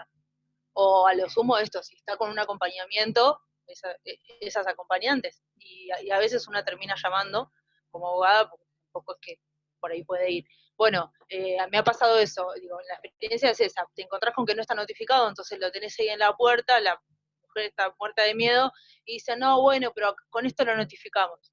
Y lo otro es que es un delito muy raro, que en realidad el delito es de desobediencia a la orden judicial, tiene que ver con un delito de peligro, nada por el estilo en relación a la mujer, sino que también parece las faltas en el colegio, vieron como las amonestaciones. Primero le vamos a tirar un poquito de la oreja, después lo vamos a mandar a ver no sé qué, y recién después vamos a ver. Supongamos que llega, que también alguna experiencia tuve, en que lleguemos a que eso se tramite, lo llevan a una audiencia, digamos. Es lo que se llama como conflictos de... no me voy a acordar el nombre, pero digo, son conflictos menores para la justicia penal. Son conflictos menores. Pero esto es lo que tenemos que anotar en nuestro, digamos, en nuestro esquema mental. Da como resultado tener femicidios con mujeres con restricciones en el bolsillo. Cuando sale en la nota, sí, tenía denuncias. Ahí es donde hay que preguntarse qué pasa con él. Digo, por eso yo mencionaba lo de sí, tiene que actuar, sí tiene el deber, sí, incluso hay funcionarios que han sido denunciados o se ha, digamos, motivado la denuncia de incumplimiento de las funciones públicas. Eso es mi experiencia con el tema de... Muchas gracias. Hay una pregunta para vos, Lisa, así que ya que estás con el micrófono abierto, te aprovecho. Que dice, Laura te pregunta, ¿cómo se puede pensar la justicia en los barrios? ¿Por qué la periferia está condenada al no acceso? ¿Y cómo hacer para concientizar a la justicia de que el hambre y el desamparo de las mujeres y sus hijos es una forma de violencia? Está buenísima esa pregunta, yo la chusmeé y quería ver si daba la oportunidad para que charlemos, porque nosotros estamos con el MTE, tenemos una experiencia muy, muy nuevita, que es el CAG, el Centro de Acceso a la Justicia, una especie de CAG descentralizado. O sea, lo que teníamos hasta ahora, hay un cambio en la dirección, por supuesto, ahí mencionamos a Gaby Carpinetti, que ya lo hicimos antes, esto es justicia, justicia, pero digo, es dependiente del Ministerio de Justicia y Derechos Humanos, eso es un encuadre también importante. Digo, lo conceptual tiene su importancia, yo soy muy chabolas con esto, pero hoy tenemos una experiencia piloto inicial de hacer un CAC descentralizado. Lo que tuvimos hasta ahora fue la situación de abandono en el que estaba ese tipo, digamos, este es un dispositivo de un organismo, hay otros, también está Tajo. Parece que, por lo menos lo del CAC hubiera estado lindo que una de las compañeras lo pudiera contar, pero es un equipo multidisciplinario, y lo que hemos logrado es, incluso estando en cuarentena, una de las grandes falencias que veíamos en los territorios, además de lo económico y además del peligro del contagio, todos los cuidados de salud, era que muchos organismos de los cuales digamos, el mundo de algún modo paró de un día para otro. Entonces, trámites de documento, que era un gran problema para poder acceder a los beneficios. La ANSES, porque encontrábamos compañeras con muchos problemas de datos. Esto fue, por lo menos durante la cuarentena, uno de la mayor cantidad de... En mi caso, digamos, muy poco acompañamiento en caso de violencia, pero sí, digamos, de violencia económica. Lo que apareció fue un montón de mujeres diciendo, no me pasan plata, o sea, no necesidad de acceder a algún tipo de acompañamiento económico por parte de los varones padres de sus hijos, bueno, o de por lo menos poder acceder a un beneficio social como el IFE, o bueno, también el ministerio, no sé si fue el ministerio, pero por lo menos salió el salario social complementario para mujeres en situación de violencia. Entonces, muchas necesitábamos actualizar datos de esas mujeres en la ANSES, las UDAI cerradas, todo lo que eran organismos que estaban en el territorio, bueno, por una cuestión obvia estaban cerrados. Entonces, era realmente muy difícil. Llevamos adelante 2 operativos, uno en el barrio Las Heras y otro en el barrio El Martillo, donde finalmente luego pudimos instaurar este asesoramiento. Hay un abogado atendiendo, hay una psicóloga y creo que una trabajadora social. Es los lunes, y me parece que ejemplos como este me parece que María Inés lo decía, la necesidad de todo lo que está, y el otro día lo mencionaba Sol, esto del acceso, del derecho a la ciudad. Bueno, lo que hay, lo que hemos generado como humanidad y como sociedad, que está presente en el centro, en los centros de la ciudad, bueno, queremos que llegue a las periferias. El caso del CAC me parece muy destacado porque fue un trabajo entre las organizaciones sociales, un organismo del Estado. Bueno, para eso hay voluntad política. Sin voluntad política es muy difícil, casi diría imposible. Veníamos de un CAC abandonado en una punta de la ciudad, como es el caso que estaba en Unzué, creo que sigue funcionando también la sede de Unzué, pero imagínense la gente, digamos, para llegar hasta ahí, prácticamente en una punta de la ciudad, además. Ni siquiera céntrico estaba. Pues. Yo vivía más o menos como a 30 cuadras del centro y llegaba al Unzué, imposible, o sea, vivía más hacia ese lado y aún así no tenía ni un transporte público para llegar. Y además abandonado, totalmente abandonado. Un lugar horrible para irse a atender, un lugar frío, un lugar viejo, venido abajo, con un cartel. Realmente era muy triste la sensación de que pasa muchas veces en los hospitales, ¿no? También, luego cuando la mujer se tiene que hacer una pericia y se va a atender, y mismo en el juzgado de familia, donde hay un abarrotamiento de gente, yo siempre las cargo a las compañeras o a las mujeres cuando van al estudio, pues le digo, bueno, vamos a la audiencia, le digo, mirá que la audiencia es muy fea, él le dijo, va a salir una tipa de una ventanita y va a decir, Gutiérrez con González. Es realmente, si hablábamos de vulneración de derechos, es esa la sensación de, bueno, esto me merezco yo. Me merezco un cartel de digamos, venido abajo, me merezco un lugar frío, helado, un banco duro, y otra vez y otra vez. Entonces, creo que cuando el laburo se hace en el territorio, y bueno, por eso mencionaba hoy a Cintia Romero, que está a cargo del CAC, junto con un compañero, también abogado y demás, fue increíble. El laburo que se hizo en pandemia, se atendieron más o menos unas 400 causas. Uno de los datos destacados es muchas personas del barrio fueron a denunciar violencia institucional en medio de la pandemia, y muchas mujeres, y eso nos cuenta hoy Cintia, muchas mujeres se animan, uno, porque el dispositivo está todos los lunes, no es esta cosa de una vez cada tanto, o no sabes a quién vas a encontrar, van y se sienten más contenidas, y empezó a surgir la posibilidad de ir a charlar.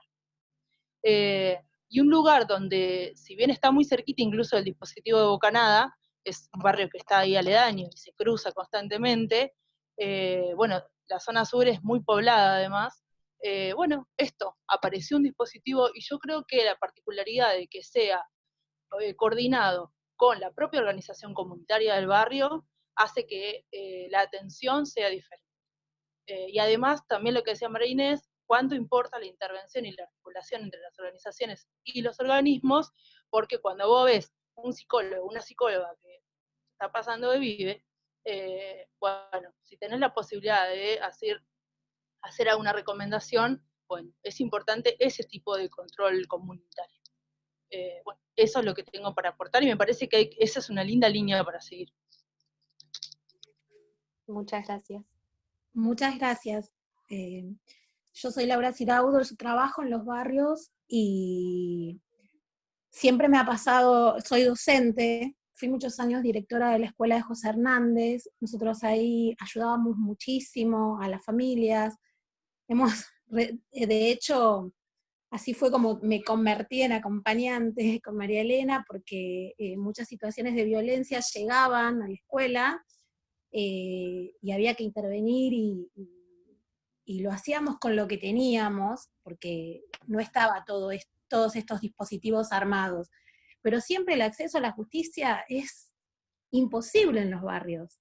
Y estaría bueno quizás de los CBE plantearlo y tenerlo como un constante, una difusión de estos dispositivos que funcionan, y tenerlos en todos los barrios, que estén rotando y que sean constantes, sobre todo eso, constante, porque así uno sabe a dónde recurrir, y bueno, y la justicia llega a los barrios, porque yo soy del barrio Las Heras, muchos años trabajando en el José Hernández, y la verdad es complejo, es muy complejo. Las mujeres de la periferia no accedemos por esto que decís, por el transporte, por los colectivos, por los hijes, porque es la mujer más todo su grupo, y es muy difícil, y además es de mucha impotencia para nosotras también, como acompañantes, porque no tenemos las respuestas. Es esto, fortalecemos esto, de que por ahí a veces poder hacer la denuncia, ¿y después qué? ¿Después qué? ¿Cómo seguimos si no hay recursos? Bueno, nada más, muchas gracias.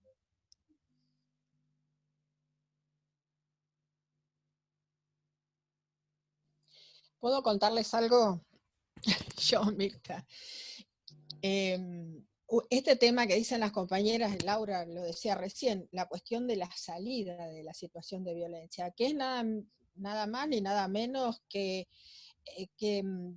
construir otro proyecto de vida para la mujer, ¿no? Donde es necesario aportes de todo tipo, tiene que poder autoabastecerse, tiene que tener un lugar donde vivir, tiene que tener todo lo que se necesita como para tener un proyecto viable de vida, un buen proyecto, de una buena vida, quiero decir, un buen vivir, ¿no?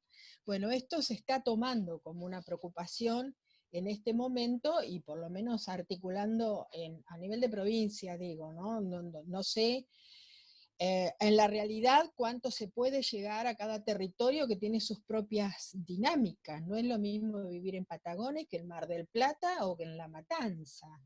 La provincia es muy grande, ¿no? Pero por lo menos yo lo veo en agenda, lo cual es muy importante, porque pensar tanto en el auxilio en el momento de crisis que está atravesando la mujer por la situación de violencia, como en de qué manera va a salir de esa situación, que por supuesto, como ustedes lo dicen y muy bien, no alcanza con la denuncia. Hay todo un sostén posterior que es necesario hacer desde la sociedad, a través de sus organizaciones y del Estado, ¿no? Eso nada. Muchas gracias. Si les parece, les leo las dos últimas preguntas y como para ya ir redondeando, porque ya estamos llegando a las 2 horas en el conversatorio y está súper interesante. Una de las preguntas es para María Elena. Te consultan si durante la cuarentena han aumentado los pedidos de acompañamiento en la red, y si es así, ¿a qué lo atribuís? Y la otra pregunta, que entiendo que es para los 3 espacios, es si hacen algún tipo de trabajo con los varones agresores. Bueno, en relación a la primera pregunta, sí aumentaron. ¿A qué lo atribuyo? A que en la cuarentena la mujer está conviviendo con el violento permanentemente y la tensión aumenta. Han llegado muchas, a ver, nosotros tenemos un teléfono y nos han llegado más preguntando qué hacen. No es que hemos resuelto más acompañamientos, ¿se entiende? O hemos derivado. Sí hemos derivado bastante, nosotros siempre derivamos en primera instancia al poder inmediato, que es el municipal, a la Dirección de Políticas de Género. Pero sí ha habido muchas consultas y han aumentado, y yo lo atribuyo específicamente a que en la cuarentena son las mujeres las que más estamos sufriendo, porque estar encerrada con el violento y en los aumentos de tensión y el ciclo de la violencia, como decimos nosotros, se pone en su mayor esplendor. ¿Y cuál era la otra? No Si me acuerdo. trabajan con varones que ejercen violencia. No, nosotros no, pero sí hay espacios que trabajan. Uno es el que yo conozca, ¿no? Las demás chicas que aporten. Desde la Dirección de Políticas de Género hay un espacio que en general vienen judicializados, es decir, la justicia los obliga a ir a esos espacios grupales. Y hay otro, también sé que hay ciertas iglesias evangélicas que en sus templos tienen un grupo de varones violentos, con una fundamentación no, por supuesto, no científica, sino en base a a la fe y a lo que dice los evangelios, ellos también hacen, y desde el Patronato de Liberados, ahora ha salido un nuevo número en el cual tiene un número de WhatsApp que salió hace poco, para que llamen los varones que vienen. Hasta ahí lo que yo conozco. Yo por ahí puedo, nosotros en realidad, y es parte de una de las dificultades que manifestamos y que ya han hecho referencia quienes me antecedieron, la dificultad de la desobediencia a las medidas cautelares, la verdad que no vemos una relación en las desobediencias que se imponga realmente y se lo obligue a una asistencia para varones violentos. Es muy difícil, muchas veces también cuesta que hasta incluso vengan a notificarlos porque no los reciben, porque les ocultan el domicilio, esas recorridas que hacen los móviles y no están en el lugar donde dice vivir, es muy difícil eso. Por eso digo que muchas veces también este tipo de asistencias debe llegar al territorio, porque más allá de que la mujer no se va a mover a pedir ayuda, imagínense el hombre, el varón, que no se considera violento en lo absoluto y le atribuye toda la culpa a la mujer, pero estaría impensable eso. Nosotros en Playa Serena sí tenemos un convenio firmado con el Poder Judicial, que es a todas aquellas personas que desobedecieron en reiteradas veces y que no van ni siquiera a la asistencia, que le dan las tareas comunitarias. Entonces, bueno, ese es un rol que me toca a mí de decirle de lo que tienen que hacer, sobre todo que tiene que ver con el mantenimiento del barrio. Se revierte el rol que él tiene violentando a su mujer. Cuando viene a la institución se encuentra una mujer que le dice qué es lo que tiene que hacer. Así que bueno, eso es algo que pudimos hacer hace 4 años aproximadamente, y sí vienen, porque de lo contrario, yo me tomo el trabajo de enviar la nota. Muchas veces también me llama el Patronato Deliberado para ver si asisten. De no asistir, presento un informe donde también ponemos un poco nosotras de esto de que se resiste a asistir a la tarea comunitaria, que presenta alguna, digamos, situación así un tanto violenta o prepotente. Bueno, les sumamos un poquito para que ellos decidan algo superior quizás a la tarea comunitaria. Perfecto. Con respecto Lisa. Sí, con respecto a la intervención con varones, la particularidad que tiene Bocanada es que el dispositivo como tal, digamos, tiene una sede en el marco de otro dispositivo que se llama Vientos de Libertad, que es conveniado con el Cedronar, y es un espacio donde se trabaja con el consumo problemático. Entonces, si bien el dispositivo no está específicamente trabajando, la intervención es con varones, sí se da la combinación muy frecuente del consumo con las violencias. Entonces muchas veces lo que hay es posibilidad sí de articular con el tratamiento. Y entonces con lo que se cuenta en el marco, digamos, en el mismo espacio, es con sesiones grupales para la familia donde hay consumo problemático. Y ahí surgen estas cosas. Entonces, creo que de algún modo hay una intervención, aunque no decidida por el dispositivo. Creo que hay un desafío muy grande en eso, y es algo que hemos charlado algunas veces, pero estaría bueno que haya más. Digo, creo que también es una visión, es un lugar desde donde partir la idea de que es la sociedad entera la que es patriarcal.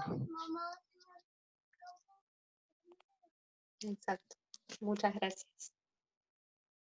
Bueno, vamos a ir dándole un cierre a este encuentro. La verdad que estuvo súper interesante y les agradezco por haber participado. El agradecimiento en particular, bueno, para María Elena, María Inés y Lisa. Quería agradecerle también a Cristina por haberse sumado a esta actividad y haber estado participando desde el chat.